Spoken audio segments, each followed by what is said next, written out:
Good morning students. इस video में हम करेंगे building self occupied for residential purpose का पार्ट 1। तो चलिए शुरू करते हैं। आपको पता है कि पार्ट 1 रिलेटेड है सेल्फ ऑक्यूपाइड और अनऑक्यूपाइड हाउस से। देखिए बच्चों, अगर ऑनर ने अपना घर पूरे पिछले साल में अपने रहने के लिए ही इस्तेमाल किया है तो ऐसे घर को हम कहते हैं सेल्फ ऑक्यूपाइड हाउस। और सेल्फ ऑक्यूपाइड हाउस की जो एनुअल वैल्यू है वो होती है निल। House or part of house occupied by owner for full previous year for purpose of his own residence, तब हम उसे कहेंगे सेल्फ ऑक्यूपाइड हाउस और उसकी एनुअल वैल्यू होगी निल। ऑन द अदर हैंड, अगर जो ऑनर है वो पूरा ही साल अपने घर में नहीं रहे हैं, रीज़न कुछ भी हो सकता है कि एम्प्लॉयमेंट या फिर बिजनेस या प्रोफेशन जो किसी दूसरी जगह पे था, इसलिए उन्हें किसी दूसरी जगह पर जाकर रहना पड़ा किसी ऐसी बिल्डिंग में जो उससे उनसे बिलोंग नहीं करती, तब उसको हम कहेंगे अनऑक्यूपाइड हाउस और उसमें भी एनुअल वैल्यू क्या होगी, निल होगी। यहाँ पे बच्चों आपको कुछ बातें ध्यान में रखनी हैं। वो ये है कि जो सेल्फ ऑक्यूपाइड हाउस है वो साल में किसी भी समय लेट आउट ना हुआ हो। सेल्फ ऑक्यूपाइड हाउस में से म्यूनिसिपल टैक्सेस माइनस नहीं होते।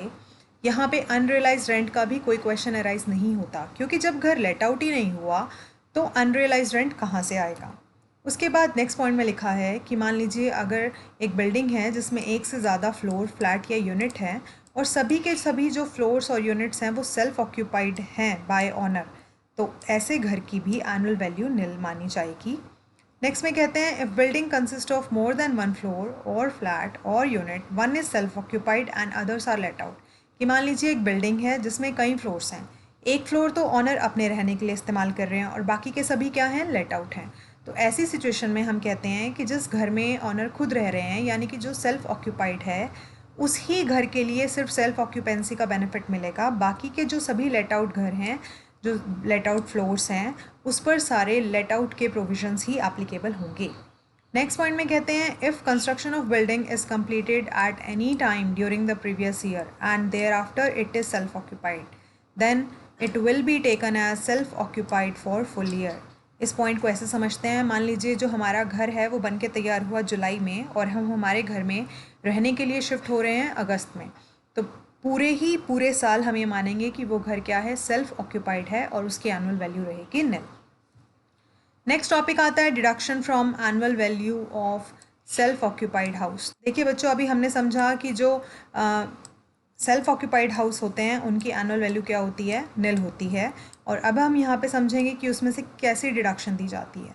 यहाँ पे जो डिडक्शन दी जाती है वो दी जाती है सिर्फ इंटरेस्ट ऑन लोन की, जो हमने हमारे घर के लिए लिया है। मैं यहाँ पे आपको एक चीज़ क्लियर कर दूँ कि सेल्फ ऑक्यूपाइड हाउस के केस में हमें स्टैंडर्ड डिडक्शन नहीं मिलती, जैसा कि हमें लेट आउट प्रॉपर्टी के केस में मिलती थी। हमें सिर्फ इंटरेस्ट ऑन लोन की डिडक्शन मिलती है, जो कि लिया है हमने हमारे घर के लिए। अभी हमें यहाँ पे ये देखना है कि वो जो लोन लिया है वो हमने 31 मार्च 99 से पहले लिया है या फिर हमने 31 मार्च 99 के बाद लिया है। अगर बच्चों हमने जो लोन लिया है 31 मार्च 99 से पहले और वो हमने हमारे घर की परचेज़ के लिए लिया है, कंस्ट्रक्शन के लिए लिया है या फिर रिपेयर के लिए लिया है, अगर मैं रिपेयर की बात कर रही हूँ यहाँ पे तो मैं रिन्यूअल और रिकंस्ट्रक्शन की भी बात कर रही हूँ, तो ऐसे केस में जो मुझे डिडक्शन मिलेगी वो मिलेगी मैक्सिमम 30,000 रुपीज़ की। और अगर हमने जो लोन लिया है वो लिया है 31 मार्च 99 के बाद और वो मैंने जो लोन लिया है वो लिया है घर की परचेज़ या कंस्ट्रक्शन के लिए, तो ऐसी सिचुएशन में मुझे जो इंटरेस्ट ऑन लोन की डिडक्शन मिलेगी वो मिलेगी मैक्सिमम 2 लाख रुपीज़। और अगर वो लोन मैंने 31 मार्च 99 के बाद रिपेयर के लिए लिया है, रिपेयर में मैं वही कह रही हूँ, फिर से रिन्यूअल और रिकंस्ट्रक्शन आ जाते हैं, तो यहाँ पे जो मैक्सिमम डिडक्शन मिलेगी वो मिलेगी 30,000 रुपीज़। यानी कि रिपेयर की जो डिडक्शन है वो 30,000 रुपीज़ ही है, 99 से पहले भी और 99 के बाद भी। 31 मार्च 99 से पहले भी देखिए 30,000 थी रिपेयर के लिए और 31 मार्च 99 के बाद भी कितनी है, 30,000 ही है। यहाँ पे आप एक बात और ध्यान से समझिए, मैंने आपको पहले वाली वीडियोस में बताया था कि जैसे मान लीजिए अगर किसी के पास रहने के लिए 2 या 2 से ज़्यादा सेल्फ ऑक्यूपाइड हाउस हैं तो हम कहते हैं कि हम सिर्फ 2 ही घरों को सेल्फ ऑक्यूपाइड हाउस मानते हैं। तो यहाँ पे कहते हैं कि aggregate amount of interest deduction for both self occupied house must not exceed ₹2 lakh. यानी कि दोनों सेल्फ ऑक्यूपाइड हाउसेस के लिए जो मैक्सिमम इंटरेस्ट ऑन लोन का बेनिफिट मिलेगा वो 2 लाख रुपीज़ ही मिलेगा। बाकी के जितने भी प्रोविजंस हैं इंटरेस्ट को लेके वो सभी लेट आउट हाउस प्रॉपर्टी की तरह सेम ही है। जैसे मान लीजिए प्री कंस्ट्रक्शन का पॉइंट था, कैलकुलेशन थी, वो सब पहले की तरह ही है। अब हम इस टॉपिक को इस क्वेश्चन की हेल्प से समझते हैं। ये है हमारी बुक साहित्य भवन पब्लिकेशंस का क्वेश्चन नंबर 22। क्वेश्चन कहते हैं mister Lal owns a big house, 50% of floor area is let out for residential purpose on a monthly rent of 22,500. 25% of floor area is used by owner for the purpose of his profession, while remaining 25% of floor area is utilized for the purpose of his residence. Other particulars are as follows. Municipal valuation दिया हुआ है घर का, standard rent, municipal taxes paid, then repairs, then interest on capital borrowed for repair, यहाँ पे ये चीज़ ध्यान रखिए, then ground rent, annual charges, fire insurance premium. Compute the taxable income from house property of Mr. Lal for assessment year 22 and 23. देखिए बच्चों, पहले question को शुरू करने से पहले सॉल्यूशन को कुछ चीज़ों को यहीं पे ही क्लियर कर लेते हैं। जैसे फायर इंश्योरेंस प्रीमियम, इसके नाम की कोई डिडक्शन हमें नहीं मिलती। एनुअल चार्जेस, इसके नाम की कोई डिडक्शन नहीं मिलती। ग्राउंड रेंट के नाम का भी कुछ बेनिफिट हमें नहीं मिलता। उसके बाद रिपेयर्स को हम कहीं पे कैसे भी ट्रीट नहीं करते। अब ये जो पॉइंट है interest on capital borrowed for repair, कि हमने जो लोन लिया था वो घर की रिपेयर के लिए लिया था, ठीक है ना, और उसका ये ब्याज है और ये पिछले साल का दिया हुआ है 3 लाख रुपीज़। और अब हमें हमारे सॉल्यूशन में इस पॉइंट को हम कैसे करेंगे, कैसे समझेंगे, तो चलिए करते हैं क्वेश्चन को सॉल्व करना शुरू करते हैं। देखिए 50% पार्ट लेट आउट है, 25% सेल्फ ऑक्यूपाइड है और 25% यूज़ किया जा रहा है प्रोफेशन के लिए। तो सबसे पहले इसी पार्ट को यूज़ करते हैं, समझते हैं। देखिए इस पॉइंट को जब हमने इस चैप्टर को शुरू किया था तो हमने क्लियरली इस बात को समझा था कि हाउस प्रॉपर्टी में जो असेसी हैं वो अपनी बिल्डिंग को बिज़नेस और प्रोफेशन के लिए इस्तेमाल नहीं करेंगे। तो यहाँ पे इसकी एनुअल वैल्यू क्या हो गई, नल। अब चलते हैं लेट आउट पोर्शन की तरफ। 50% पार्ट लेट आउट था, तो सबसे पहले निकालनी है ग्रॉस एनुअल वैल्यू। ये रहे हमारे वर्किंग नोट्स। म्यूनिसिपल वैल्यूएशन हमने यहाँ पे ले ली 50%, जो कि हो गई 3 लाख। स्टैंडर्ड रेंट का 50% ले लिया, 4,50,000। म्यूनिसिपल टैक्सेस फुल पे किए हुए हैं 80,000, उसका 50% ले लिया, जो कि आ गया 40,000।